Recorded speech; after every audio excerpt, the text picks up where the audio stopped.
Is your fridge looking a little dry during quarantine? Have you been living on white rice and shredded cheese the entire time? Maybe you're an African kid that's tired of rice and beans. Or maybe you've been making way too much banana bread and need something to just switch it up.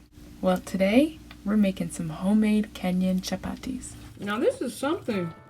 Making chapati is a pastime of so many Kenyan households. It's not a real Kenyan function unless somebody brings these with some goat stew or beef stew and sukuma wiki alongside it. So these are a huge part of my childhood, and I have a lot of fun making these with my brother. So if you're with your family, this is a great project for, ooh, look at that B-roll. Anyway, this is a great project for multiple people to just get in the kitchen and have some fun. So let's go ahead and go make some beautiful chapatis. All right, so you're gonna wanna start with clean fingernails. You're gonna be working with dough a lot and flour a lot, so you don't wanna mess up some nails. After you've cast a spell on your countertop, you can go ahead and grab your bowl. And then after that, grab a nice wooden spoon, because food tastes better when you cook it with a wooden spoon. Debate your aunties, I don't care. And then you're gonna get some water that's warm enough to the touch, but not burning hot. And I use about a cup of water, add a little salt in there for some flavor, like so, like that. And then bloop, little oil in there, because not a lot, but you want your chapati to be a little bit soft, so bloop some in there. And then, all right, grab your flours. I'm using 2 flours. The top one is white flour, and the bottom one is wheat flour. I use whole wheat flour because it just makes the dough easier to mix, because white flour, she's aggressive, and this brown flour looks out for you. And so I use about 3 parts white flour to 1 part wheat flour. I don't really know the ratios like that. It just kind of, let the ancestors guide you, and then just kind of mix it up until it forms a dough. It will come together. If you need to add a little bit more flour, stick to that 3-to-1 ratio. Most important part is that you don't overmix this dough. You don't want to develop gluten. Gluten makes doughs hard, and chapati is meant to be soft and layered and flaky and nice. So don't, as soon as it starts coming together, only add flour if you really, really need it. I see there's some dry flour down there, so I'm going to work that in, but the minute that's all done and it comes together, you stop. So I'm adding a little bit of oil right there, just a tinge, working the dough just a little bit more. And then once it all comes together, I'm gonna cover it and let it sit while I clean my countertops again, because that aunt has decided to make its home here and she's not paying rent, so she's got to go. And I'll probably pull out the dough in less than 20 minutes. So we are back. Pulling out the dough. It's nice and proofed and ready to go. So you're going to want to start by pinching a palm-sized amount of dough and roll it in your hands nice into a ball shape. Off screen, I've got a pile of flour that I'm going to roll it in so it doesn't stick to the countertop, and you're going to flatten that into a disc to help you start rolling.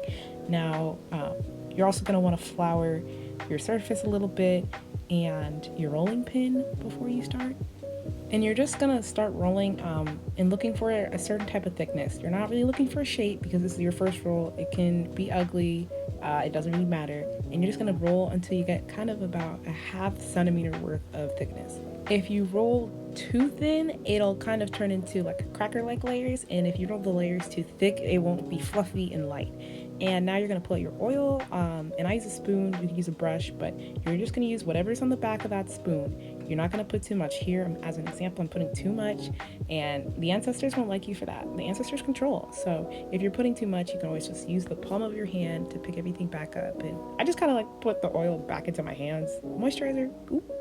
And then you're gonna roll it up into a coil, and then after that you're gonna coil that into a kind of snail shell looking shape and set it aside. Cute. Okay, so you're just gonna keep repeating that process over and over. Grab some dough, roll it in flour, start flour your surface, and roll it out to about a ½ centimeter. Add some oil, coil it up.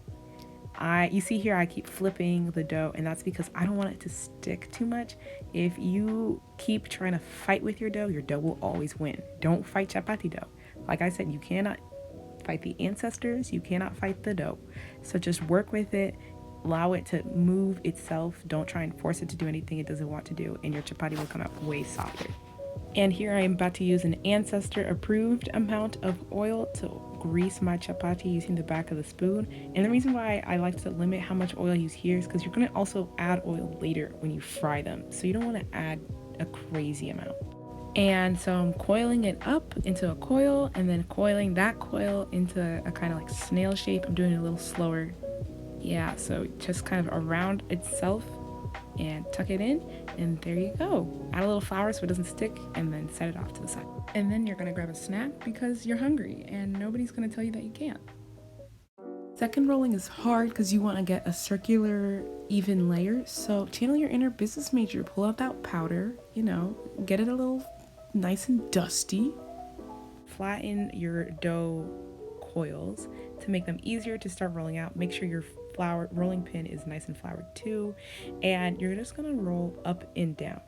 And then you're gonna turn your dough like I'm doing right here. Turn it 90 degrees and then roll up and down again. And then flip it to make sure that the other side's not sticking. Add a little flour, dust it up a little bit, and then again, up and down, turn it, and then grab a little flour, and then up and down again. See how that's becoming a circle and not an oval? I mean, it's not a perfect circle, but like it's close enough. But like, look at that. Like after this flip, look, ooh, that's pretty circular. And once you get to like a quarter of an inch, you know that your chapati is the right thickness to go ahead and start frying. This step is probably the most important step to make sure that all your work hasn't gone to waste. So you're gonna want to pick up your chapati very carefully by just flipping it onto your hand, like so, like that, kind of like a pizza crust. Be gentle because it will rip on you if you are mean to it, and we don't want that. So you're just gonna take that chapati and put it right on your pan that's at about like a medium heat, and let it sit. And I just want to say, I know it doesn't look like it, but this pan, I promise it's clean. It's just like one of those containers where no matter how many times you scrub it, it still is orange from that soup your mom made. So the first chapo is always like the first pancake. It comes out kind of weird, so I'm not gonna use that one, but this one. Now this is nice. You see those bubbles? That's how you know your chapati is cooking nicely. The steam bubbles are a sign of layers, so you're just gonna put some oil on there as the ancestors guide you. I honestly don't know the system of like what to do. I just put it where it feels right, make it with love, make it with care. So after you let it cook for a little bit, you're just gonna flip it again. I flip with my hands because I'm African and I don't fear pain, but you can flip with a spatula if you want to. And look at that, look at the bubbles. Art. And once your chapati is brown to your heart's content, just put it on a plate or on a container off to the side. So here's another one that I'm making, and look at those bubbles just coming up. This is faster than what would happen in real life, but those bubbles are beautiful. And once you see them, you know that it's time to flip. And there you go, no spatula, because we African. If she ain't foreign, she boring. Okay, that was a horrible joke, but for real, you're gonna just keep going, plugging, chugging, flipping, oiling as the ancestors tell you to do so. You might be wondering, how do I know when it's done? Well, you can see here that both sides are brown and there are big bubbles that are puffing up quickly with steam, and that's how you know it's basically done. So I'm just gonna pick this up off the burner real quick and put it off to the side. I also wanted to go over real quick why you don't want to mess with the bubbles too much. If you're looking at this bubble right here in the front, yeah, all of that's hot steam, pressurized steam that's coming out of that. So please be careful when you're working with it, because many a time as a child, I just straight up burned myself with hot steam because I thought that you were supposed to pop the bubbles with the oil. So again, just be gentle. Don't go crazy. Don't go crazy. Ooh, and look at that. Look at the color. Beautiful. And sometimes, you just need a hydration, because making chapati is not an easy project by any means. So shout out to all the moms, the Indian moms, the aunties, the dads who be making chapati for your families. I see you. I recognize you. This is not easy. And just look at that. Ooh.